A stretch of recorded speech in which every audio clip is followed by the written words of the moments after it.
La broderie, c'est un art qui date depuis le Moyen-Âge. Donc, on s'entend que depuis ce temps-là, il y a des nouvelles technologies, des nouvelles techniques qui ont été découvertes, qui ont été inventées. Donc, c'est facile aussi de faire des erreurs puis de se perdre là-dedans. Donc, aujourd'hui, je te partage 5 erreurs à éviter absolument si vous voulez des broderies qui se démarquent. Salut, moi c'est Alexia, je suis copropriétaire de Brodam, qui est une entreprise, comme vous pouvez deviner, de broderie. L'erreur numéro 1 que les gens font, c'est de ne pas choisir le bon stabilisateur pour leur projet. Pourquoi c'est important de choisir un bon stabilisateur? En fait, c'est directement lié au résultat de la broderie. Donc, c'est vraiment important de choisir le bon. La deuxième erreur, c'est la tension de fil. Si votre tension de fil de votre machine est pas bonne, ça peut directement se refléter sur le résultat de la broderie. Donc, on peut voir une partie qui a plus de blanc ou de noir, dépendant de la couleur de votre bobine en dessous. Ou simplement que la broderie peut se défaire si la tension n'est pas correcte. Et là, je parle de tension, mais il y a deux endroits où il y a une tension dans une machine. Et ça, j'ai appris ça un petit peu trop tard, mais je l'ai appris. C'est ça l'important.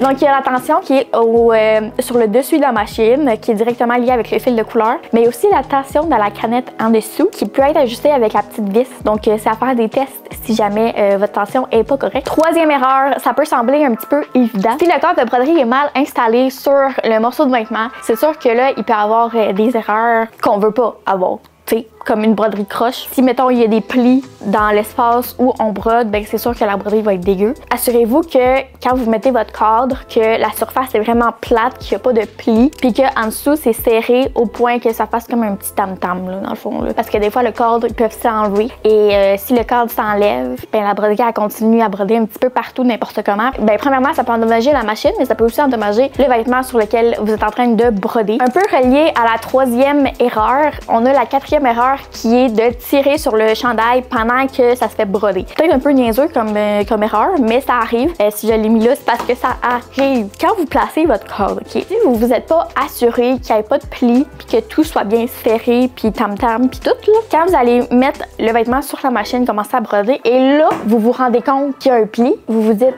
ah ben là, je vais tirer dessus, comme ça le pli, ça va être plat, comme ça la broderie va être belle.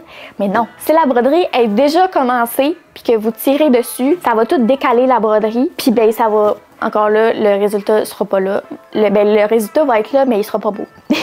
La cinquième erreur, c'est celle qui est plus négligée, celle qui arrive le plus souvent, c'est la raison de, je dirais, 90% des bris de machine, et c'est négliger l'entretien de la machine. Ce produit, c'est le produit magique. C'est le produit secret pour bien entretenir vos machines pour qu'ils durent double de temps d'espérance de vie. Souvent, avec les machines, il y a un petit plumeau comme ça qui est donné avec un petit kit d'entretien, justement. Ce petit pinceau-là va vous aider à venir enlever tous les petits fils, les petites poussières qui s'accumulent en dessous ici. C'est important à chaque 8 heures, petite goutte d'huile. Avant l'huile, on va épousseter parce qu'on ne veut pas mettre de l'huile sur de la poussière ni mettre de l'huile sur les fils pour qu'ils restent encore plus collés puis pognés là. Puis une fois par année, ou aux 6 mois, dépendant de l'usage que vous avez de votre brodeuse, ça serait de la démonter puis de remettre de la graisse dessus là, pour que tous les engrenages se fassent bien, que la machine soit king coche puis que vous n'ayez pas à vous demander est-ce que ma brodeuse ça va lâcher, est-ce que ma brodeuse ça va faire une belle broderie. Bref,